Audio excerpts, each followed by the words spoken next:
Assalamualaikum warahmatullahi wabarakatuh. Di sini saya akan menjelaskan sedikit tentang mini plan proposal skripsi yang saya buat dengan judul Pengaruh Pengurangan Karyawan dan Produktivitas Kerja Karyawan terhadap PT Sri Rezeki Isman Tbk atau PT Sritek. Saya akan memperkenalkan diri saya, nama Naufal Farid Yasmin, NIM B100190561, Fakultas Ekonomi dan Bisnis, Universitas Muhammadiyah Surakarta. Pendahuluan. Latar belakang masalah. Pada awal tahun 1977, pembangunan di Indonesia mengalami cobaan yang cukup berat. Diawali dengan runtuhnya pemerintahan yang berkuasa, bersamaan pula dengan krisis moneter yang bersifat global. Hampir di seluruh dunia dan berlanjut dengan krisis moneter yang bersifat global tersebut, kondisi tersebut berlangsung sampai saat ini dan belum menampakkan adanya perbaikan yang berarti. Krisis ekonomi saat ini membawa dampak negatif bagi kehidupan industri di Indonesia. Tidak sedikit perusahaan kecil maupun besar di Indonesia yang mengalami kerugian, dan untuk menekan biaya kerugian tersebut, maka dilakukannya pemutusan hubungan kerja atau PHK yang kebanyakan digunakan oleh perusahaan Indonesia untuk bertahan hidup. Pada berbagai bidang, khususnya kehidupan berorganisasi, sektor manusia merupakan masalah utama di setiap kegiatan yang ada di dalamnya.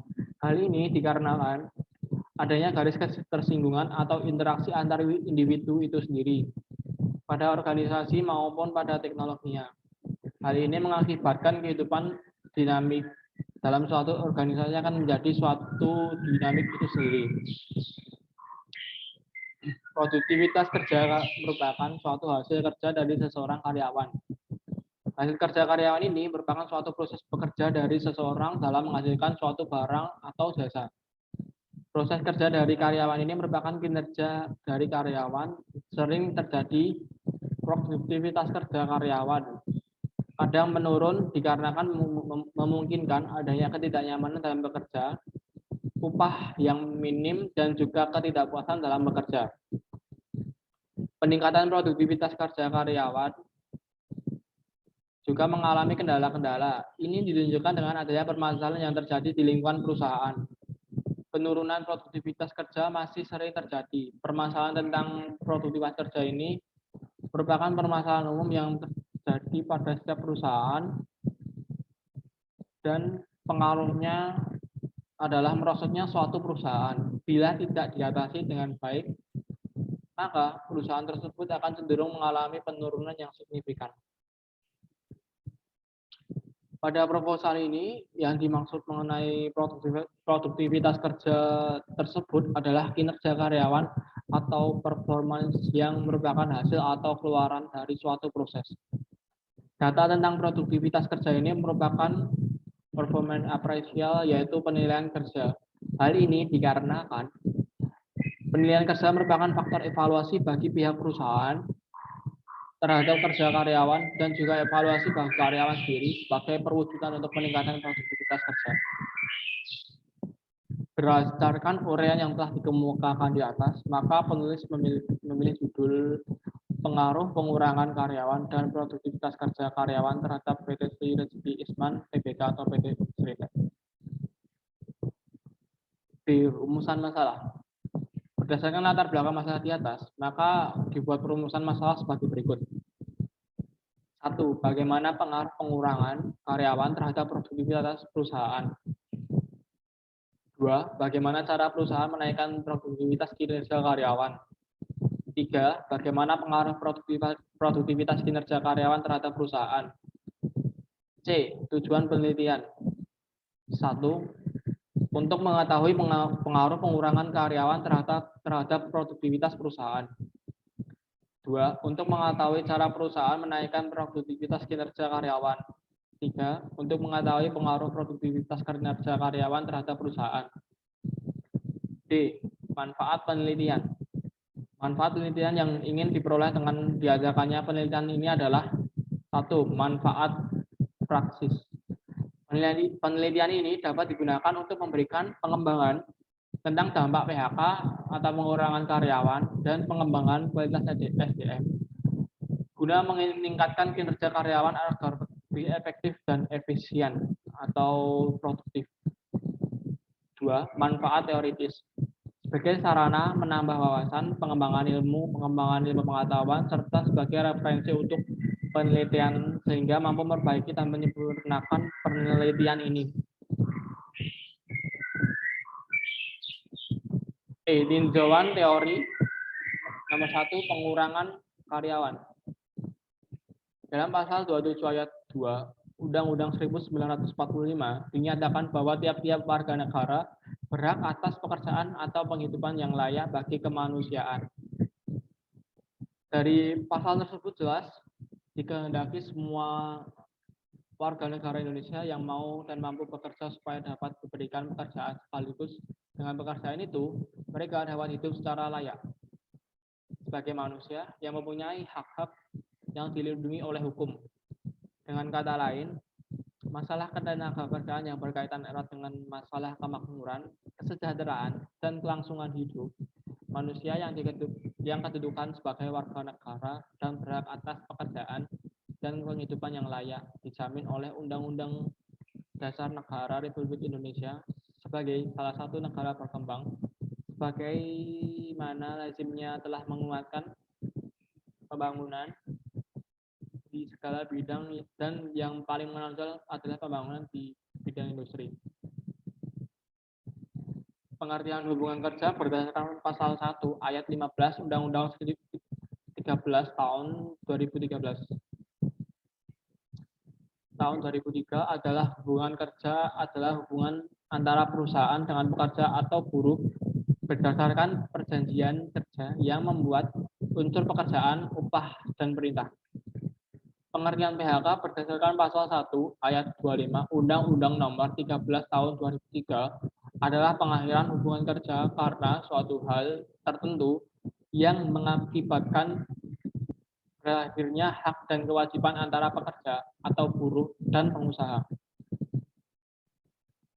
Pengurangan karyawan lewat pemutusan hubungan kerja dapat terjadi karena alasan pertama, perusahaan melakukan penggabungan, peleburan, pengambilan atau pemisahan perusahaan dan pekerja atau buruh tidak bersedia melanjutkan hubungan kerja atau pengusaha tidak bersedia menerima pekerja atau buruh. Yang kedua, perusahaan melakukan efisiensi diikuti dengan penutupan perusahaan atau tidak diikuti dengan penutupan perusahaan yang disebabkan perusahaan mengalami kerugian atau bangkrut. 3. Perusahaan tutup yang disebabkan karena perusahaan mengalami kerugian secara terus-menerus selama 2 tahun. 4. Perusahaan tutup yang disebabkan keadaan memaksa, force majeure. 5. Perusahaan dalam keadaan penundaan kewajiban pembayaran utang. 6. Perusahaan pilot.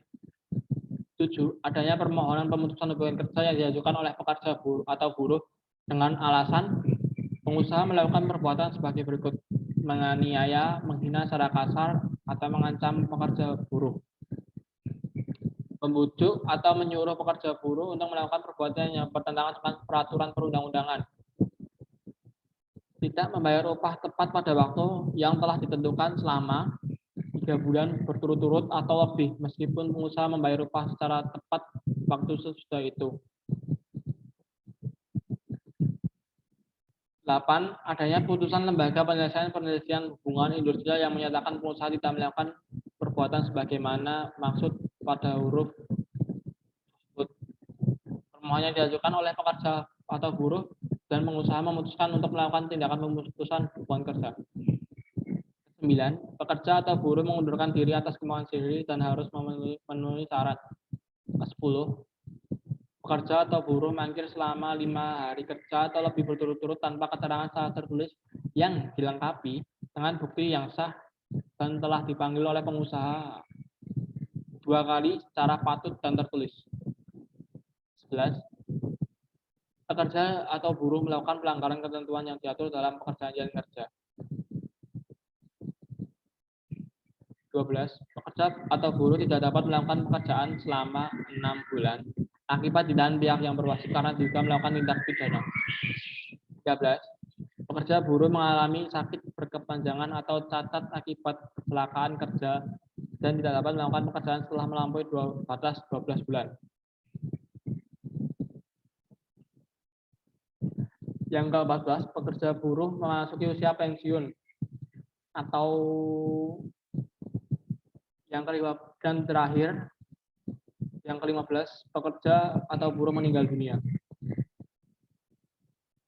Bila terjadi perselisihan PHK yang sering terjadi karena perselisihan yang timbul karena tidak adanya kesesuaian pendapat mengenai pengakhiran hubungan kerja yang dilakukan oleh satu pihak. Pendapat yang berbeda ini bisa saja terkait penerapan hukum dalam mengasan PHK, perbedaan perhitungan kompensasi PHK, hak dan kewajiban pekerja, dan pengusaha yang merupakan dampak dari pengakhiran hubungan kerja. Bila terjadi perselisihan PHK, maka penyelesaian harus dilakukan melalui perundingan hubungan kerja. Dalam pemutusan PHK tersebut dapat dilalui melalui mekanisme penyelesaian perselisihan hubungan industrial sesuai dengan ketentuan peraturan perundang-undangan yang berlaku, yakni UPPHI nomor 2 tahun 2004 tentang penyelesaian perselisihan hubungan industrial. Nomor 2, produktivitas kerja karyawan. Dalam produktivitas kerja karyawan yang merupakan kinerja karyawan sebagai perwujudan adalah performance appraisal, yaitu penilaian kerja. Produktivitas kerja adalah suatu ukuran daripada hasil kerja atau kinerja seseorang dengan proses input sebagai masukan dan output sebagai keluarannya, yang merupakan indikator daripada kerja karyawan dalam menentukan bagaimana usaha untuk mencapai produktivitas yang tinggi dalam suatu organisasi. Pada penelitian ini yang dimaksud dengan produktivitas kerja adalah performance appraisal atau penilaian kerja yang merupakan suatu penggambaran sistematis tentang individu atau kelompok yang berkaitan dengan kelebihan dan kekurangan dalam suatu pekerjaan sebagai bentuk evaluasi bagi individu yang berkaitan dengan pelaksanaan organisasinya. SIO 1995.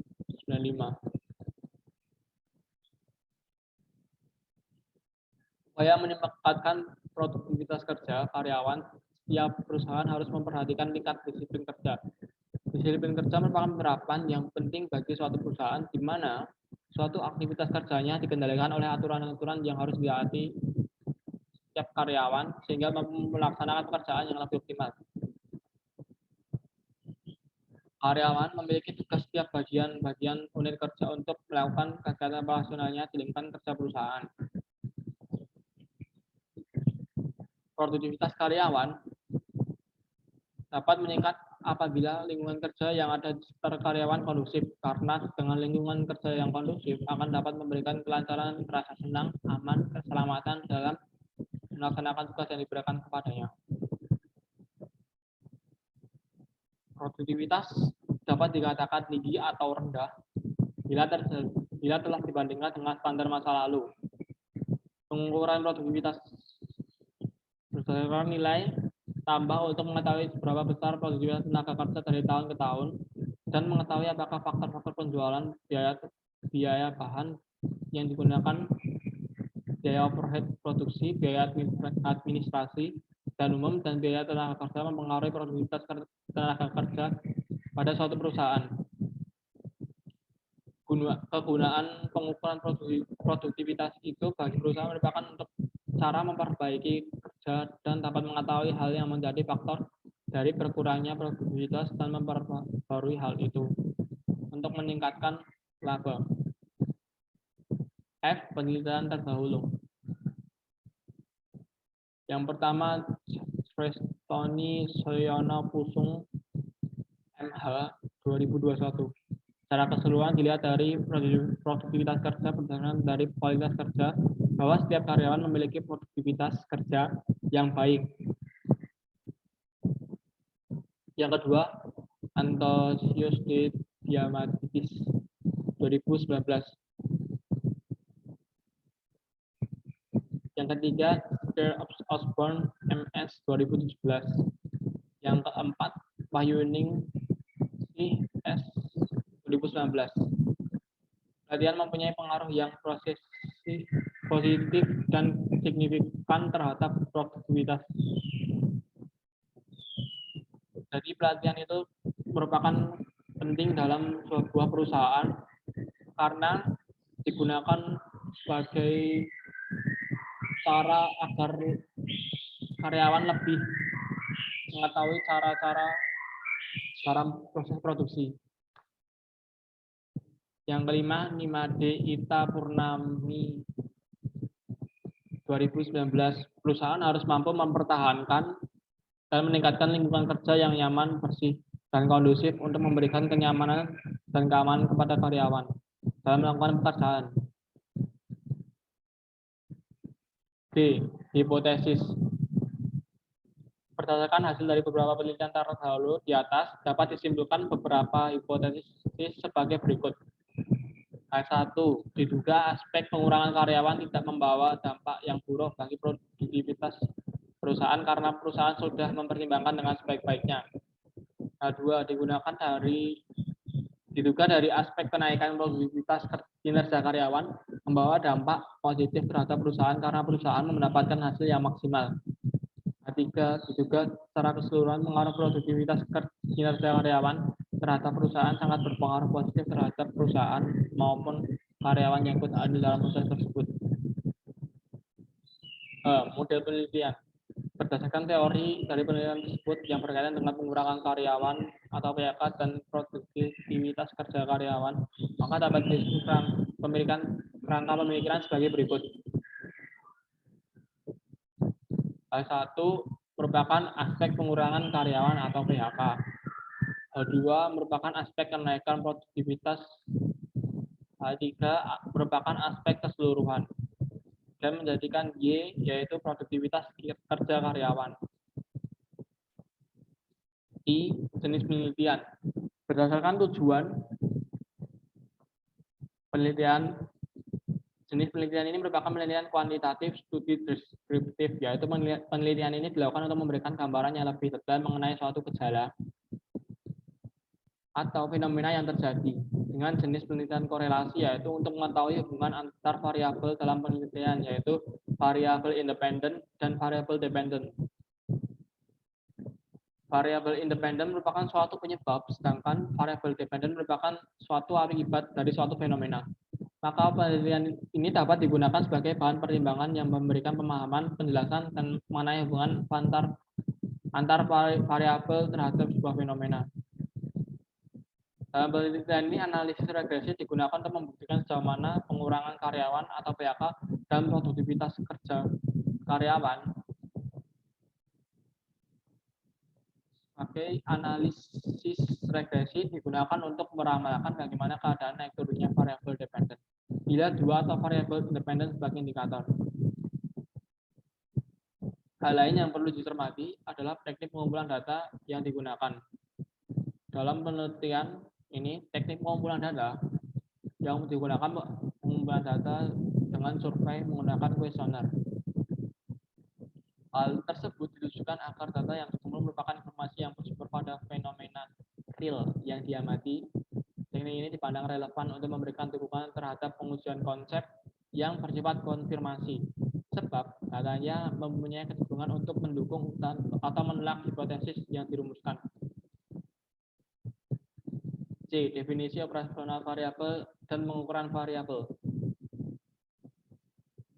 Definisi operasional variabel penelitian menurut Sugiono 2015 adalah suatu atribut atau sifat atau nilai dari suatu objek atau kegiatan yang memiliki variasi tertentu yang telah ditetapkan oleh peneliti untuk dipelajari dan kemudian ditarik kesimpulannya. Variabel dalam penelitian ini terdiri dari variabel bebas X dan variabel terikat Y. Variabel bebas independen adalah variabel yang mempengaruhi variabel terkait atau variabel independen. Dalam penelitian ini terdiri dari pengurangan karyawan atau PHK, dan produktivitas kerja karyawan. K. Data dan sumber data. Teknik pengambilan sampling atau sampel yang digunakan adalah non-probability sampling, yaitu pengambilan sampel secara tidak acak. Mengasumsikan sampling teknik dengan menggunakan kriteria yang dipilih oleh peneliti dalam memilih sampel kriteria responden. Penelitian ini adalah orang yang bekerja atau pernah bekerja di PT Sritek. Metode pengumpulan data. I. Nomor 1, questionnaire. Questionnaire adalah instrumen pengumpulan data dengan kemungkinan jawaban pernyataan yang telah disisipkan dalam bentuk pilihan. Penelitian ini menggunakan skala Likert, atau skala ini cocok digunakan apabila melakukan pengukuran mengenai opini, pandangan, dan sikap responden. Dalam tabel 3.1 merupakan jawaban dan bobot penilaian. Pertama, sangat tidak setuju. Bobot penilaiannya adalah 1. Tidak setuju, bobot penilaiannya adalah 2. Kurang setuju, bobot penilaiannya 3. Setuju, bobot penilaiannya 4. Dan yang terakhir, sangat setuju, bobot penilaiannya 5. M. Metode sampling. Pertama, populasi. Dalam penelitian ini, populasinya adalah seluruh karyawan yang bekerja di PT Sritek yang jumlahnya tidak diketahui secara pasti. Oleh karena itu, maka dilakukannya pengambilan sampel untuk penelitian ini. 2. Metode sampling. Teknik pengambilan sampel yang digunakan adalah non-probability sampling, yaitu pengambilan sampel secara tidak acak. Mengasumsikan purpose sampling. Teknik dengan menggunakan kriteria yang dipilih oleh peneliti dalam memilih sampel. Kriteria responden penelitian ini adalah orang yang bekerja atau pernah bekerja di PT Sritek. Jumlah sampel. Sampel yang dikumpulkan dalam penelitian ini adalah jumlah 250 responden. N. Metode analisis data. Untuk menguji hipotesis dalam penelitian ini digunakan metode analisis regresi linear berganda. Masing-masing variabelnya bebas, yaitu X1, X2, X3, terhadap variabel terkait Y. Pada penelitian ini, regresi digunakan untuk menguji kebenaran dari suatu hipotesis yang dilakukan melalui pengumpulan data di lapangan, guna memprediksi dan menjelaskan hubungan atau pengaruh dari suatu variabel ke variabel lainnya. Dalam hal ini, penelitian bertujuan untuk meneliti bagaimana pengaruh masing-masing variabel bebas, pengurangan karyawan, PHK, dan produktivitas kerja karyawan. Evaluasi model regresi linear berganda dilakukan melalui uji instrumen, uji asumsi klasik, dan uji hipotesis. Pertama, dalam uji instrumen, dalam hal ini uji instrumen meliputi uji validasi dan uji reliabilitas. Uji validitas menurut Priyono 2014 banding 51, uji validitas digunakan untuk mengukur seberapa cermat sebuah pernyataan dalam kuesioner yang ditanyakan kepada responden. B. Uji reliabilitas menurut Priyono 2014 banding 64, uji reliabilitas dilakukan untuk mengetahui kegiatan atau konsistensi alat ukur yang biasanya menggunakan kuesioner. Sekarang yang kedua, yaitu uji asumsi klasik. Untuk dapat melakukan analisis regresi berganda, perlu pengujian asumsi klasik sebagai persyaratan. Persyaratan tersebut merupakan bermakna dan bermanfaat menurut Ghazali 2013 dalam membuat uji asumsi klasik harus menggunakan data yang akan digunakan dalam uji regresi. Uji asumsi klasik meliputi uji normalitas, uji multikoliniaritas, dan uji heterogeneisitas. Uji normalitas. A. Uji normalitas bertujuan apakah dalam model regresi variabel pengganggu atau residual memiliki distribusi normal. Seperti diketahui bahwa uji T dan F mengasumsikan bahwa nilai residual mengakhiri distribusi normal. Kalau asumsi ini dilanggar, maka uji statistik jadi tidak valid untuk jumlah sampel kecil. Uji multikoliniaritas. Uji tersebut menurut Supriyatno 2014 dilakukan untuk mengetahui bagaimana hubungan antara variabel bebas dalam suatu penelitian. Yang C, uji heteroskedasitas digunakan dengan tujuan untuk mengetahui apakah model regresi memiliki nilai residual yang heterogen atau homogen, di mana model regresi yang baik menunjukkan nilai residual yang homogen. Uji hipotesis yang ketiga, analisis regresi linear berganda. Analisis regresi linear berganda menurut Priyono 2014, analisis regresi linear berganda ini dilakukan karena di dalam penelitian ingin mengetahui pengaruh atau hubungan dua atau lebih variabel independen terhadap satu variabel dependen secara linear.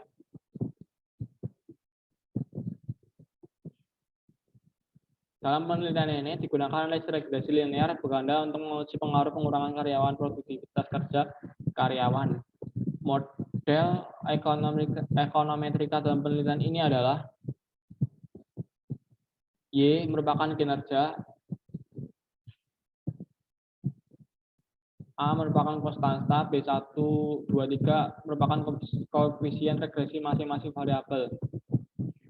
X1 merupakan pengurangan karyawan atau PHK, X2 tidak ada, X3 merupakan produktivitas kerja karyawan, dan yang terakhir merupakan tingkat kesalahan.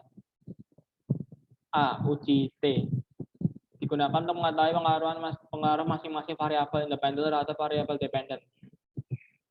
Uji F digunakan untuk mengetahui apakah ada pengaruh satu atau lebih variabel independen terhadap variabel dependen.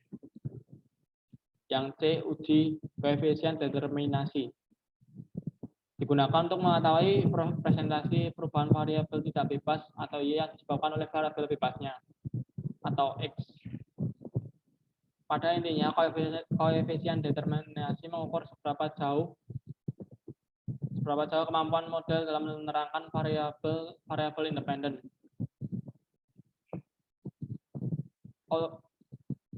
Jika variabelnya O, berarti variabel independen sama sekali tidak berpengaruh terhadap variabel dependen.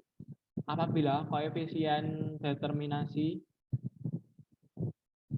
semakin mendekati 1, maka dapat dikatakan bahwa variabel independen berpengaruh terhadap variabel dependen.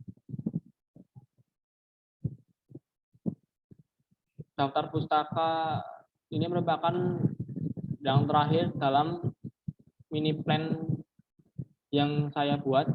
Terima kasih sebelumnya, jika ada salah kata saya mohon maaf. Wassalamualaikum warahmatullahi wabarakatuh.